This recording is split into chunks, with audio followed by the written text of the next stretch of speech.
فلا اقسم بمواقع النجوم، یہ لا جب آتا ہے پہلے تو وہ مخاطب کی بات کی نفی کرنے کے لیے، نے اٹ از لائک دیٹ، یہ نفی ہے۔ لا اقسم بیوم القیامہ، تمہارے خیالات غلط ہیں، میں قیامت کی قسم کھاتا ہوں۔ تو فرمایا فلا اقسم بمواقع النجوم، وقع یقع کے کیا معنی ہے؟ اور یہ سورت کون سی؟ واقعہ، اذا وقعت الواقعہ، وقع گر جانا، پڑ جانا، یہ ستاروں کے ڈوبنے کی جگہ ہے۔ فلا اقسم بمواقع النجوم وانه لقسم لو تعلمون عظیم، اور اگر تم جانو تو یہ بہت بڑی قسم ہے جو ہم نے کھائی ہے۔ اس وقت کا انسان کیا سمجھتا کہ ستارے کہاں جاتے ہیں، کہاں غروب ہوتے ہیں، کہاں گرتے ہیں؟ آج ہمیں معلوم ہے۔ سورہ حامیم سجدہ میں جو کہا گیا ہے سنریہم آیاتنا فی الآفاق وفی انفسہم حتی یتبین لہم انہ الحق، ہم انہیں اپنی نشانیاں دکھائیں گے آفاق و انفس میں، یہاں تک کہ یہ بات واضح ہو جائے گی کہ قرآن حق ہے۔ آج ہمیں معلوم ہے خلا میں بلیک ہولز ہیں، اور یہ بلیک ہولز بڑے بڑے ستاروں کے پچکنے سے، پچک جانے سے پیدا ہوئے، اور جب وہ بڑے ستارے پچکتے ہیں، جو خلا پیدا ہوتا ہے، ویکیوم، اس میں بڑی طاقت ہوتی ہے، اس کے پاس سے کوئی سیارہ، کوئی ستارہ گزر جائے اسے کھینچ لیتا ہے قبر کے اندر۔ یہ بلیک ہولز کا تصور، اسی لیے اللہ نے اس وقت کے لوگوں کے لیے کیا کہا؟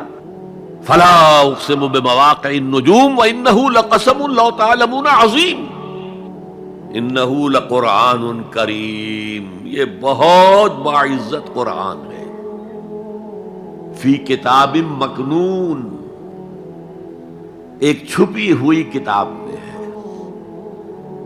لا یمسہ الا المطہرون، اسے چھو ہی نہیں سکتے مگر انتہائی پاک ہستیاں۔ اس کے کیا معنی ہے؟ پہلی بات تو ہمیں معلوم ہو گئی، مراد فرشتے ہیں، بے ایدی سفرۃ کرام بررہ، اسی کی شرح ہو رہی ہے نا۔ اسی سے ایک فقہی مسئلہ نکالا گیا کہ بغیر وضو کے ہاتھ نہ لگاؤ، لیکن اس کا اصل مفہوم کیا ہے وہ سمجھیے۔ قرآن کی روح تک کوئی نہیں پہنچ سکتا جب تک کہ تزکیہ نفس نہ ہو گیا۔ اگر حب مال، حب دنیا، حب جاہ، حب شہرت، اگر یہ تمام محبت دل سے نکل نہ جائیں تو قرآن کی روح تک آپ کی اپروچ نہیں ہوگی۔ مولانا روم نے کہا ہے، اگرچہ ذرا میں سمجھتا ہوں کہ انہوں نے بہت سخت الفاظ استعمال کیے ہیں، ماز قرآن مغزہا برداشتے استخاں پیش سگاں انداختے، ہم نے قرآن سے اس کا مغز لے لیا ہے، جو ایسنس سے وہ کھینچ لیا ہے، ہڈی کا گودا جو ہے وہ ہم نے نکال لیا ہے، ہڈیاں ہم نے پھینک دی ہیں کتوں کے سامنے جو لڑ رہے ہیں۔ علم کلام کا مسئلہ ہے صفات حق حق سے جدا یا عین ذات، قرآن مخلوق ہے یا نہیں ہے، غیر مخلوق، اور بڑے بڑے ہو رہے ہیں اس کے اوپر، یہ کتے لڑ رہے ہیں ان ہڈیوں کے اوپر۔ ہم نے اس میں سے اصل شے نکال لی، وہ کیا ہے؟ اللہ کی محبت، اللہ کی معرفت، یہ ہے اصل شے۔ معاذ قرآن مغزہ برداشتے استخاں پیش سگاں انداختے۔ تو جب تک انسان کا باطن پاک نہ ہو جائے وہ قرآن کے چھلکوں سے کھیلتا رہے گا، چاہے وہ کہنے کو مفسر ہو، قرآن کے باطن تک کبھی نہیں پہنچے گا۔ فی کتاب مکنون لا یمسہ الا المطہرون تنزیل من رب العالمین، یہ تھوڑا تھوڑا کر کے اتارا گیا ہے رب العالمین کی طرف سے۔ انزال کے معنی ہے دفعتاً اتار دینا۔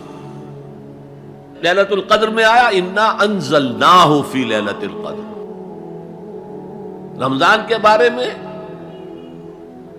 شہر رمضان الذی انزل فیہ القرآن، باب افعال، لیکن حضور پر ایک دم نہیں اترا، تھوڑا تھوڑا تھوڑا تھوڑا 23 برس میں جا کر اس کی تکمیل ہوئی۔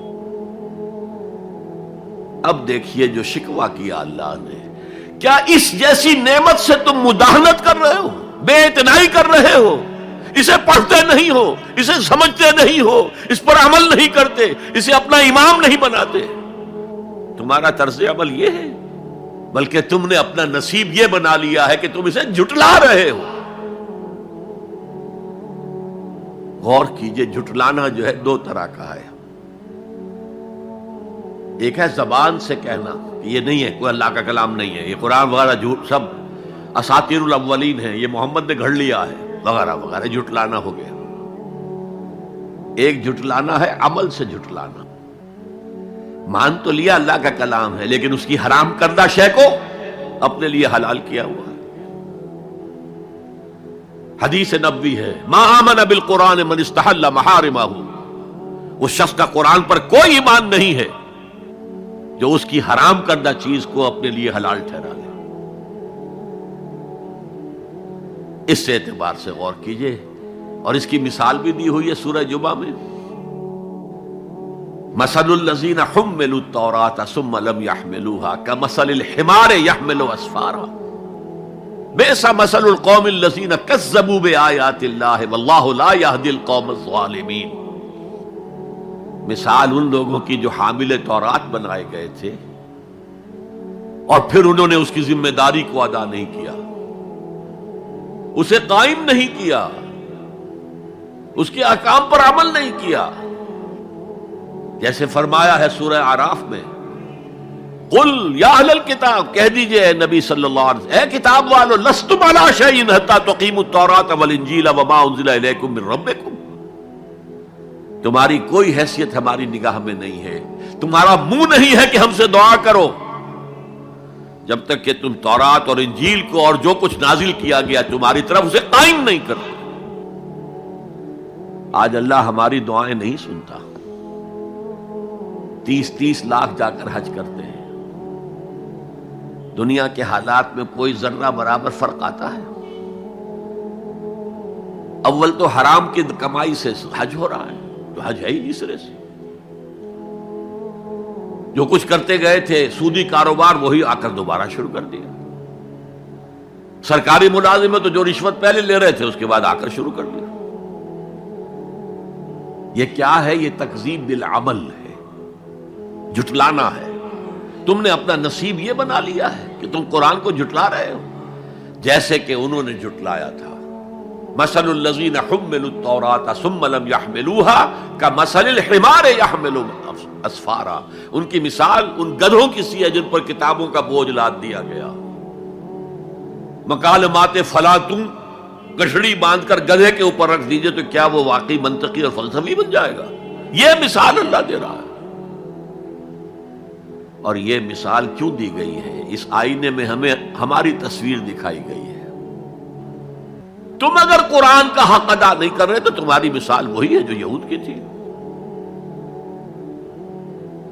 بئس مثل القوم الذین کذبوا بآیات اللہ، بری مثال ہے اس قوم کی جس نے اللہ کی آیات کو جھٹلایا۔ تو زبان سے تو یہودیوں نے کبھی نہیں جھٹلایا تورات کو،